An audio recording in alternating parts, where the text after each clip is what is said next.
Welcome back to the Show Me Show podcast for episode 29. And boys, this one a big one. Albert Pujols has just joined the 700 club. He's the fourth ever Major League Baseball player to ever do that. And we're recording this literally like 20 minutes after he did it. So you're going to get the instant reactions from us. And then we're also going to do a quick preview since we didn't get the preview out yesterday for NFL Week 3.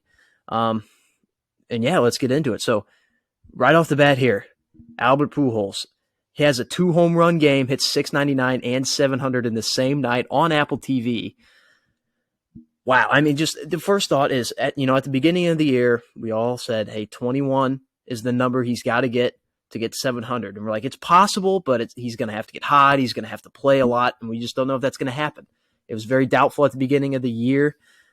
But now look at us. Here we are, September 23rd. Albert Pujols is in the 700 home run club with 10 games left to play, so he still has room to, get more than 700 too. I have to give a shout out to the fan that caught it though. I mean, he brought his glove and, he had the nice flow. I don't know if you saw it yet or not, but I mean, I always love when someone comes prepared and gets rewarded. So shout out to that fan for bringing his glove and then, being in the right spot. That part was lucky, but I mean, man, a machine. Him and Hank Aaron are the only two players in Major League Baseball history to have 3,000 hits and 700 home runs. I mean, man. This is incredible. 700. That's an incredible number. He's fourth all time, only the fourth. Just listen to the names here that he joins. Barry Bonds, who some see as the greatest hitter of all time. Hank Aaron, Hammerin' Hank, beloved character, and then Babe Ruth, the Babe, who was the greatest baseball player for a while. Some people still think he's the greatest baseball player of all time, but he did face 70-mile-an-hour pitching and kind of in short fences. But I mean, he was an icon at the time. I mean, everyone knows who Babe Ruth is. And then you have Barry Bonds and Hank Aaron or the other, and then now Albert Pujols. This is just, this is incredible, man. Wow. I'm still in complete shock. What are your thoughts, Kim? A few things, I really didn't think he was going to get there about like mid-June and stuff, and like May as well. Because he hit a couple, and then they really like weren't playing him very often, and he wasn't hitting home runs when he was playing or anything like that. And but we said, and like you just said, actually, you said that if he is going to get to 700, he's going to have to get hot. Well, guess what the past couple months have been for Albert? He's literally been one of the best hitters in Major League Baseball, which is insane since he's like 42 years old. So yeah, I mean, it's crazy. It's a crazy time to be a sports fan, not just a baseball fan, because this is history no matter what sport you're watching from as a fan, but especially as a baseball fan, like Luke said, this is 4 people, a club of 4 right now, that number 5 gets to join. And one question I have is, how far off from all-time RBIs is he? Do you know, Luke? That is a question that I cannot answer for sure. Give me just a second here. All time. But that is, I mean, he's really close to passing the Babe in that. So I don't think he's not gonna catch Babe Ruth in home runs, especially if he retires after the end of this year. Albert Pujols is 2203, but that doesn't include the night where he has 5. So he is 6 RBIs away from second place all time. See, he's chasing history in more than one aspect. Mm-hmm. So that's another, like, it's kind of a reach with the amount of games left, and he might not play all of them, but if we keep winning, then he's probably going to play in almost every game, so maybe he will get to that as well. So that would be awesome too. My second instant reaction, just because I'm a hater of how the MLB is ran sometimes, is that right after he hit 700, well, actually, right after he hit 699, I was like, holy shit, this is on Apple TV. So if he hits number 700 on Apple TV, MLB fans themselves are going to be so very upset. And which I think is funny because the MLB just is lost in terms of what to do in terms of marketing and all this stuff. And I mean, Apple here's TV. the thing. So obviously, it would have been nice to have Dan McLaughlin. I love Dan McLaughlin. I think he's probably very nice. That would have been very nice. Yes, it would have been perfect almost to have Dan McLaughlin call. I mean, you saw the excitement in his voice for each and every Albert home run this year as he inches closer and closer. And so I just wanted for him to call it. I wanted it for him, and I wanted it for the fans, obviously, to have that just sense of excitement. I didn't think it was a bad call on Apple TV, so that would have been a benefit. But here's the thing. Apple TV, the game was free for everyone across the entire nation, blackout free and all that. If it was on Bally Sports Midwest, yeah, it would have been cool for like the people here in Missouri and Illinois and, in the St. Louis area.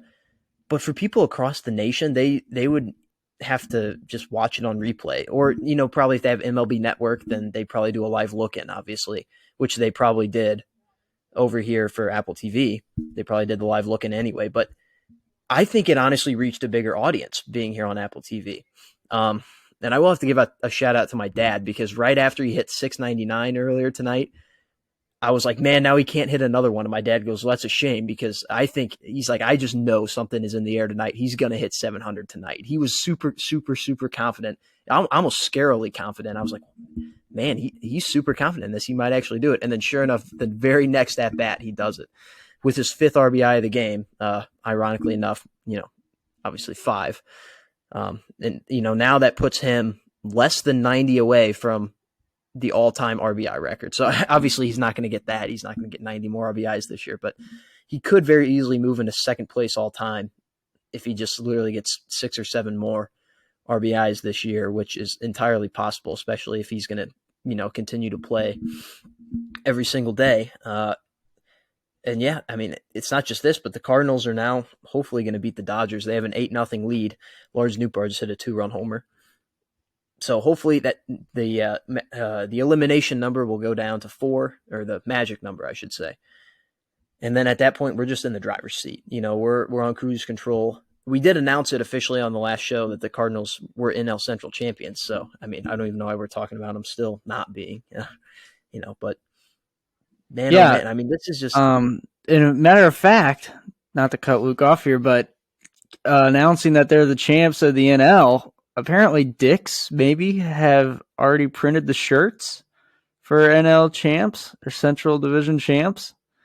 So Luke may have put the thought out there that Dick's Show Me Show listeners could be a possibility. No, but that's true. So.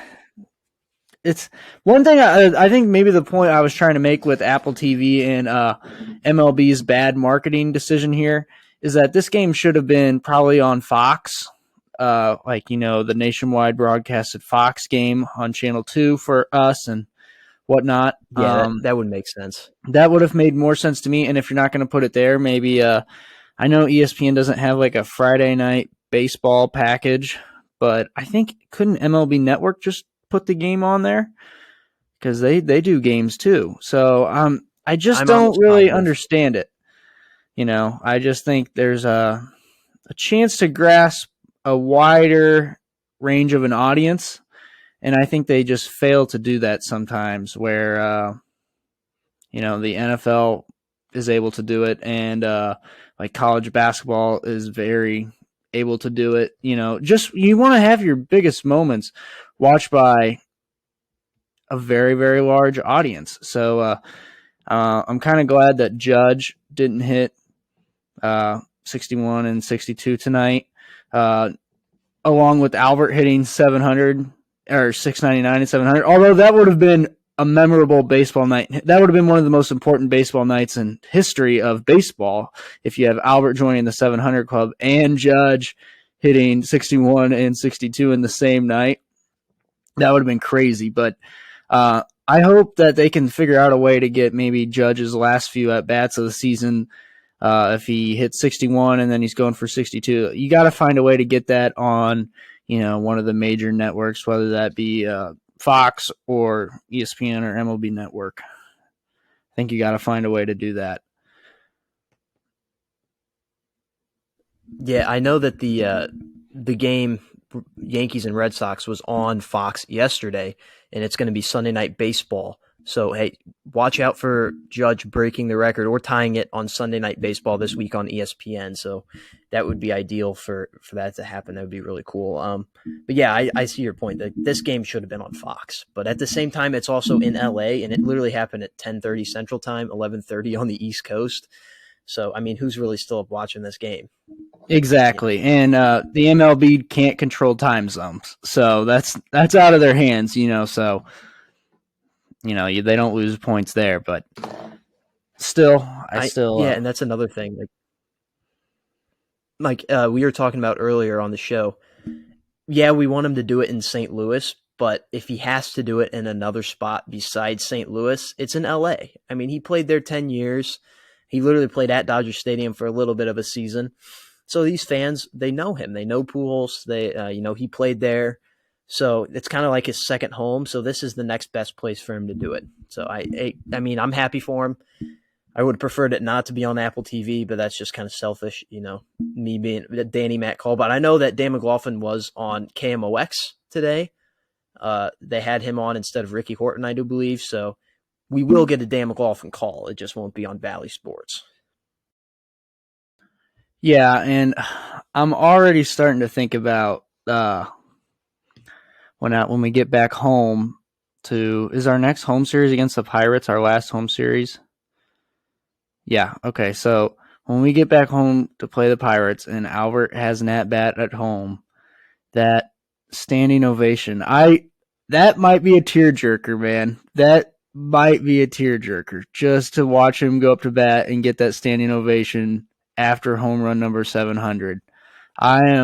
That's going to be must-watch TV, must-see TV, just that moment. Or, if you're not even able to watch it on TV, that is must-listen radio, just to get the chills on your body to hear that. So at least we have that to look forward to. I know and sucks, like you just said, and we talked about, we wanted him to hit it at Busch, but it is what it is. Ultimately, we just wanted him to get there, and so he's there. And now, hey, just pile on a few more. How about that instead? So, yeah. Yeah. Also, that whole series, Zach Hampel. So that whole series is going to be must-watch TV because it's going to be the last time. I mean, obviously, hopefully we get the postseason here, but it's going to be the last time for the regular season that, Yachty plays. It's going to be the last time that Pujols plays and potentially the last time that Wainwright throws a regular season game on the mound. I think he's scheduled to pitch on Sunday. I could be wrong on that, but I think he's scheduled to pitch on Sunday. So that's going to be just a huge series. I know tickets are selling like wildfire, or not wildfire. They're selling for super expensive. So I think they're like $150 is like the cheapest one. So I mean, they're going high, and you can see why, obviously, for the circumstances. Now, what were you going to say? Oh, I was just going to remind everybody that one major W that MLB fans and just fans of sports in general that we took tonight was that Zach Hampel didn't catch that ball. So, or 699. He didn't catch either 699 or 700. So that's a win in the fan column. And so, 1-0 this week. You got to go 1-0 every week now. We do have a tough matchup, and a chance for Zach Hampel to even the score as we still have the Aaron Judge's home run race. But, just keep him away from that home run ball. And that is his home stadium in New York.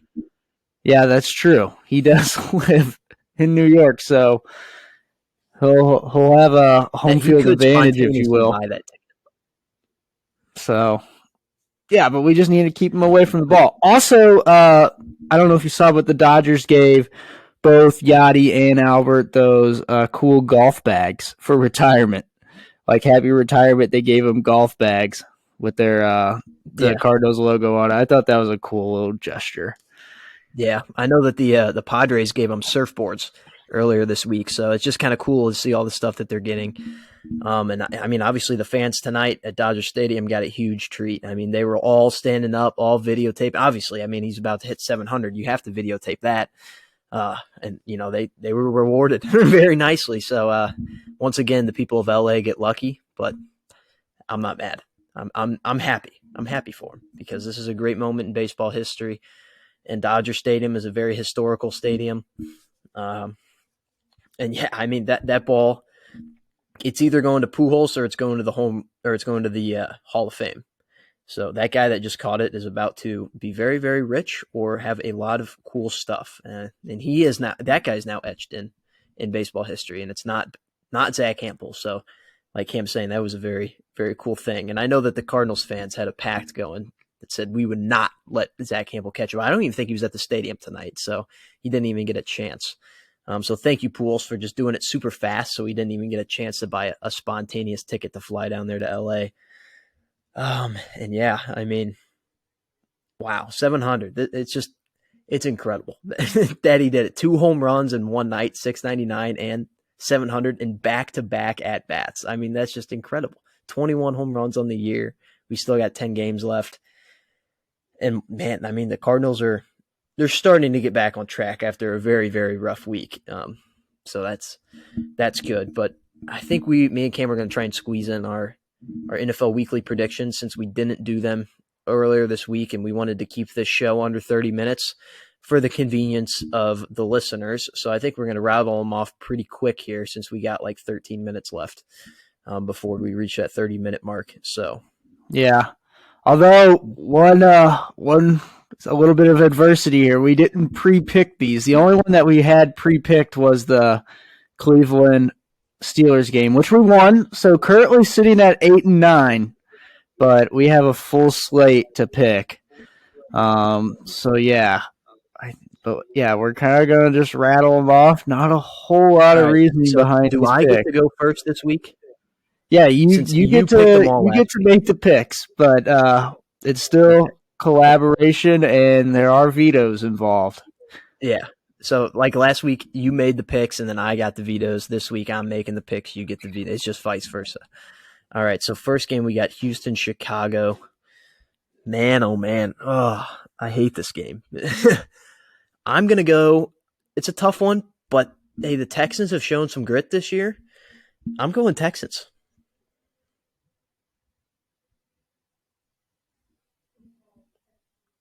Cam, you got any thoughts on that, or you just? I don't love it. I think it's I think it might be a 20-13 or a 16-13, maybe a possible very weird score, low scoring affair. One thing that I would like to look into in terms of this game is the Chicago weather. If it rains, I would have probably taken Chicago. But I don't hate the pick. That's for sure. So I'm fine with that one right now. Man, Virginia almost came back to beat Syracuse today. Brennan Armstrong is kind of a shitter this year. No offense. Let's see. The Chicago Bears are favored by 2.5. And here's a stat. The Texans covering in the first 4 weeks of the year is almost undefeated. For like the last few seasons, the Texans just in the month of September, they cover the spread, and 2.5 is not a high spread. So if you're going to cover 2.5, you might as well win the game. So does that change your mind at all? Oh, that definitely helps. And I just did a little quick research here. Wind 18 mile per hour, so that's pretty typical for the Windy City, and there's only a 20% chance of precipitation. So I think Texans is definitely the pick here. But it also wouldn't shock me. Glad to see we agree. Well, yeah, it's just a game we don't really Nothing shocks me in the NFL. So true. Now we got Las Vegas and Tennessee, kind of a loser leaves town type of game. Both teams are 0-2. Both teams had mild Super Bowl aspirations, or at least playoff aspirations at the beginning of the year. And one of them is going to be 0-3 coming out of this game. And that, That's a tough hole to dig yourself out of. So Las Vegas, Tennessee. I'll be honest, Tennessee is dead. They're not showing anything. They have no life.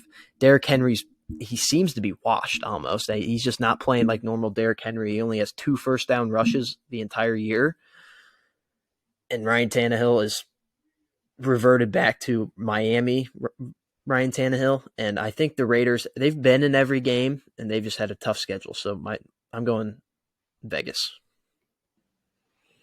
Yeah, I would pick Vegas too. I don't know. This might be a turn. Like if Tennessee wants to get their season back on the tracks, this is the game. Like you said, it's a loser leaves town. But like, yeah, if they want to see Henry get going, this has got to be the week. So, yeah. The next one is interesting. It's Kansas like Indy? It's like a clear Kansas City pick, I think, but is it so much Kansas City that you almost feel Indianapolis? I'll be honest, no. Okay, It's me neither. Kansas I City. still feel You can't have Mahomes. too much Kansas City. What are you talking about? It's Patrick Mahomes. You can't have too I much know of him. he's the best. Here's the thing. Frank Reich is a loser coach with a loser mentality. I'll be honest. He ever since he's been there, I've not liked him. He just seems like a loser. Like he's a good coach, like play calling and football and ball knowledge, but he's just a loser head coach. And I think Indianapolis starts off 0-2-1 this season, and Kansas City comes in and beats them. I kind of hope so too. I'm not a Indianapolis fan ever, but yeah, I think you're right. I think it's the fall of the Reich. Yeah. Fall of the Reich. So moving on to Buffalo, Miami. What do we got here, This Luke? is the game of the week. The game of the week, honestly, in my opinion. It's going to be fun to watch. I think everyone's talking about Tyreek Hill and Jalen Waddle after their big week last week. And I think it's going to be a little bit of a regression for them too. I think he's going to be pressured very heavily in this game. The Bills' defensive line and linebackers have been very, very good the first few weeks of the year, and I think the Bills come in. I think they run the table on Miami.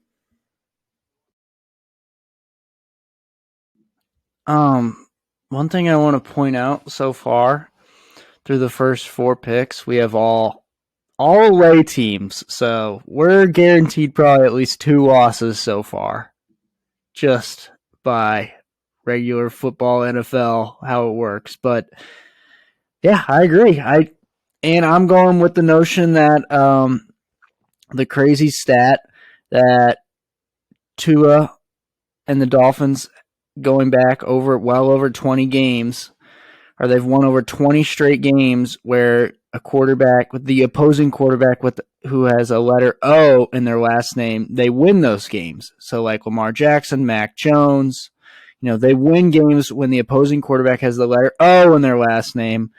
Josh Allen, no O. So I think that's actually going to translate to not as much of an offense for Miami, and Buffalo's going to win as well. So, yeah, 4 straight road dogs this week so far.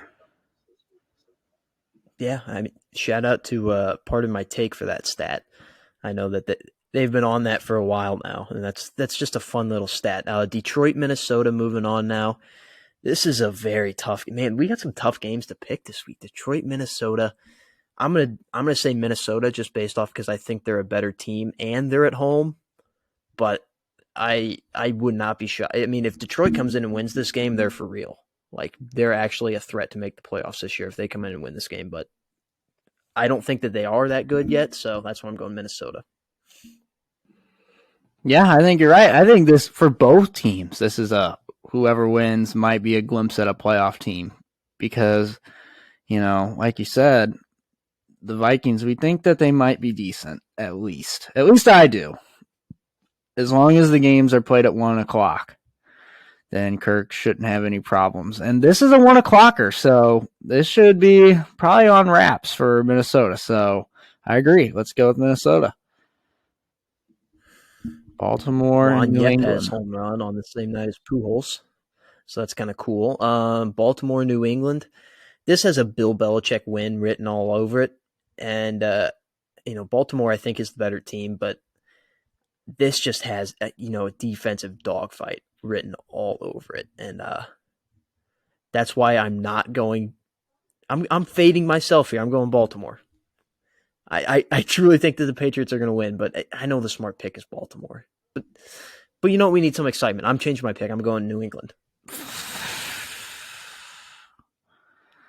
I might have to circle back to a veto on that one. I haven't decided yet, but I'm thinking about it. Just for the strict point of Baltimore now, son.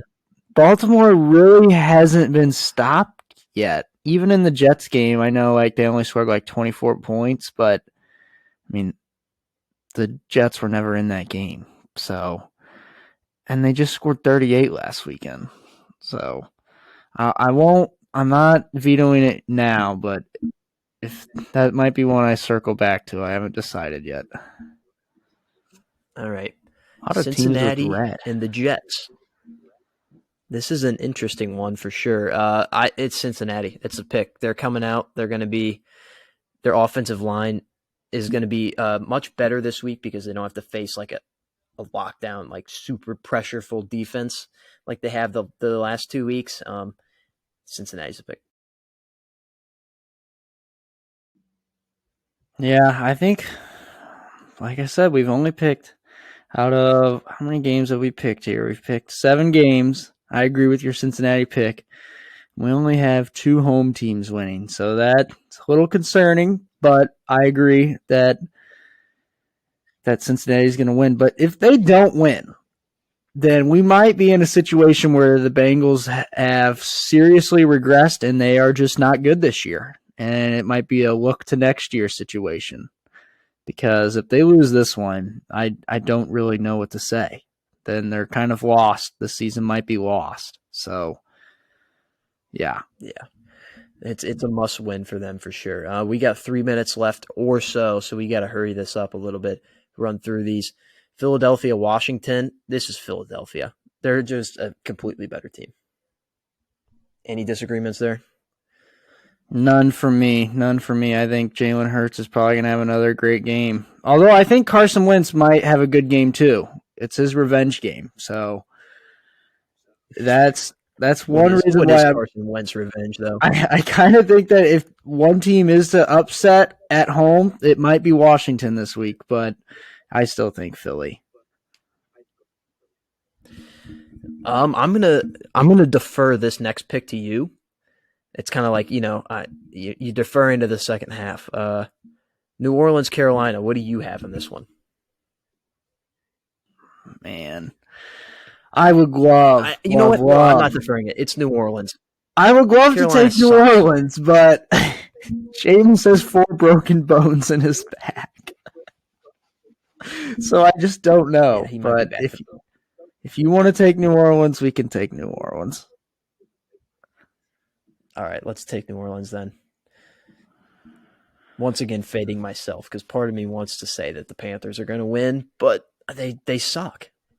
So I'm taking Jacksonville, Los Angeles, LA. Mm-hmm. I'm sorry. Just to verify, that's the Chargers, not the Rams. Yes, I know. That is Jacksonville's pulling me in, but I am I might get fooled by this one, but that's the smart move. They're so much better than Jacksonville, and they're at home. I don't even know why I considered the Jaguars in this game. One reason to consider the Jaguars is they're finally coming off of a win, and Justin Herbert has broken ribs, so that's another thing to consider. Yes, that was my reasoning for it, but I think the Chargers are just a more complete team. So now we have the other Los Angeles team and the Rams playing the Cardinals. I'm going to go with the Cardinals in this one. I want to take the Cardinals. I want to take the Cardinals too. Perfect. Makes it easy. Rams haven't been playing good lately, so that's going to be an interesting game. Atlanta, Seattle. I got Atlanta in this game. They've been hanging around kind of in the first 2 weeks against really good teams. And so I think this is where they break through here against a bad team.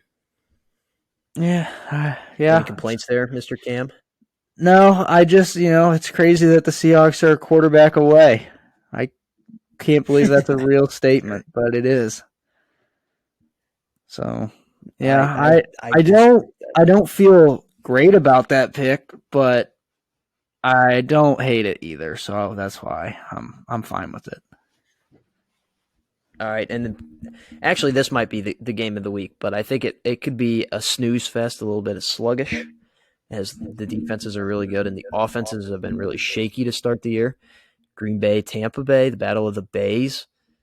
I'm gonna go Tampa Bay just because if I pick Green Bay and they lose, I don't know, but Tampa Bay kind of owns Green Bay, so Yeah, Aaron Rodgers sucks in Tampa Bay if you remember to his last few performances down there. So I 100% agree. I don't know what's up with him in Tampa Bay, but he just can't seem to do jack. So yeah, I think Tampa's the move here too. This one is weird yep. with Jimmy G in play. It's a Sunday night football game too. San Francisco, Denver. I think this one's San Francisco. I think that the Denver offense isn't quite on page yet. They're still getting used to the new coach and the new offensive coordinator and the new quarterback. And San Francisco's defense, I think, is going to lock them down in prime time. And I think it's a great time for Russ to be made fun of by the public eye once again. So tough scene for Denver, but San Francisco. And then the last game, this has a potential to be a really fun one. The Cowboys and the Giants. I hate to say it, but I have the Giants going 3-0. Fuck yes. Okay, I was afraid you were gonna say I hate to say it, but I've got the Cowboys winning. But I'm glad you're picking New York here. I agree. I don't know if they're gonna win, but I want New York to start off 3-0 for some reason. Hashtag NFC Beast. So yeah. And I feel really good about the San Francisco pick. I think Jimmy might have a breakout game this week, and then he'll revert back to his normal self. But he might have a breakout game this week, even though the Broncos defense has been pretty good. I could totally see that. And that's going to wrap up. We went a little bit over time here, but not too much. So a little bit quick show. Congrats to Albert Pujols on hitting home run number 7. Cam's going to tweet out the graphic that we just predicted on Sunday morning before the games. So if you don't have time to listen to the show, you can at least look at that. And then, I guess we'll see you after week 3. And once again, congratulations to Albert Pujols on the 700 home run club. Incredible feat. And we'll see you guys soon. Yeah, have a great weekend.